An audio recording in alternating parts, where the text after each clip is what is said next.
Hello बच्चों, आज हम सीखेंगे इंटरनल बॉडी पार्ट्स नेम, मतलब शरीर के अंदरूनी अंगों के नाम हिंदी और अंग्रेजी में। वीडियो अच्छी लगे तो एक लाइक जरूर करिएगा और अगर आप चैनल पर नए हैं तो चैनल को सब्सक्राइब भी करिएगा। तो चलो वीडियो शुरू करते हैं। ये है दिमाग। दिमाग को इंग्लिश में बोलते हैं ब्रेन। ये है फेफड़े। फेफड़े को इंग्लिश में बोलते हैं लंग्स। ये है गुर्दा या वृक्क। गुर्दा या वृक्क को इंग्लिश में बोलते हैं किडनी। ये है जिगर या यकृत। जिगर या यकृत को इंग्लिश में बोलते हैं लिवर। ये है हृदय या दिल। हृदय या दिल को इंग्लिश में बोलते हैं हार्ट। ये है अग्नाशय। अग्नाशय को इंग्लिश में बोलते हैं पैंक्रियस। यह है अमाशय या पेट। अमाशय या पेट को इंग्लिश में बोलते हैं स्टमक।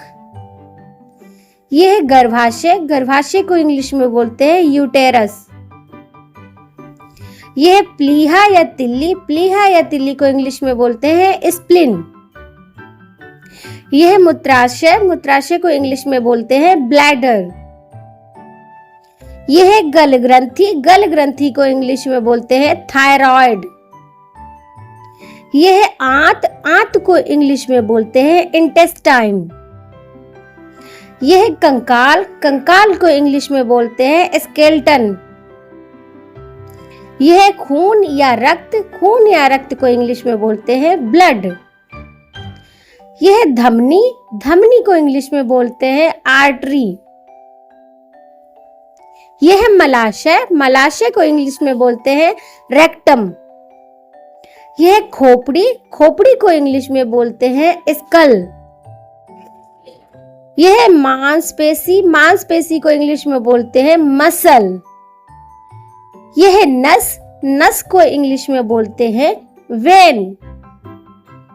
यह है श्वास नली। श्वास नली को इंग्लिश में बोलते हैं ट्रैकिया। यह है कंठ। कंठ को इंग्लिश में बोलते हैं लैरिंक्स। यह है हड्डी। हड्डी को इंग्लिश में बोलते हैं बोन। यह है पसली। पसली को इंग्लिश में बोलते हैं रिब। यह है जबड़ा। जबड़ा को इंग्लिश में बोलते हैं जा। यह है रीढ़ की हड्डी। रीढ़ की हड्डी को इंग्लिश में बोलते हैं बैकबोन। आज की वीडियो में बस इतना ही। मिलते हैं अगली वीडियो में, तब तक के लिए बाय बाय।